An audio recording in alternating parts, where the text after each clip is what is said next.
on Twitter at Ashraf Gada.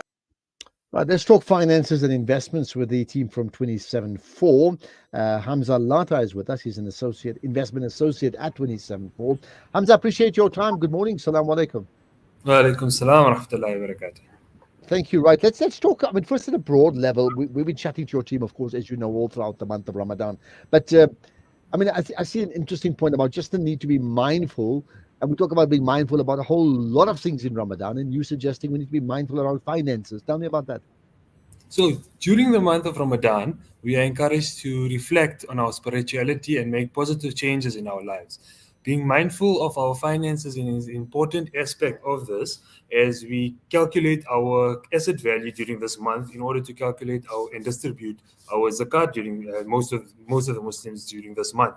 While reviewing our assets, we can be mindful and identify areas of improvement where we should also strive to avoid, for example, interest-based accounts and transactions which are haram in Islam. Let's talk about the interest part. I mean, I think we all know that however one calculates it, there's a sense of this whole interest or riba not being good enough to consume. What's the backstory around it? Like why? Of interest. So interest is considered haram in Islam because it is considered unfair and unjust. Allah subhanahu wa ta'ala has forbidden us from engaging in any transaction that involves interest, as it is a form of exploitation and goes against the principles of fairness or ethical behavior. Two hadiths to emphasize this is in Sahih Muslim. It is reported that the Prophet Muhammad sallallahu alaihi wasallam said that every loan that involves interest is haram, which is forbidden. And then in Sahih Bukhari, for example, it is reported that the Prophet Muhammad sallallahu alaihi wasallam said, Allah subhanahu wa ta'ala has cursed the one who consumes interest, the one who gives it, the one who records it, and the two witnesses. He said they are all the same. I mean, I take that point. The reality in South Africa is rather different. I think many people who have the Muslim faith would be, taking out car installment loans and having to pay interest. They wouldn't do it willingly, but they understand there's no other way to be able to buy that car. And obviously the same with 20-year or 30-year home loans. So the reality is there's a large segment of the South African Muslim community, your constituency at this point in time, who in fact are involved in the interest-bearing transactions because they just see no other alternative. So how do they go around it? I mean, if we say it's wrong, then you want to provide the solutions, isn't it? Correct. So there are alternatives in the market. There are Islamic financial institutions such as the major banks, such as fund managers, that offer ethical and fair financial products that comply with Sharia law. Most of these products or contracts are either asset-backed or equity-based arrangements. For a few major common examples will be a structure like a murabah structure, which is a cost plus profit, which allows consumers to buy on credit certain items with an arrangement where there's a profit instituted into that contract. Or, for example, a musharaka contract where two partners come together and create a partnership agreement. Okay, so with that in mind, understandably, I mean, in an ideal situation, everybody listening and watching us will say, right, that's it, done with the interest, I'm not going to participate. The reality is it'll take a lot more time than just that, right? How does one make sort of, therefore, incremental changes on this path from interest to no interest?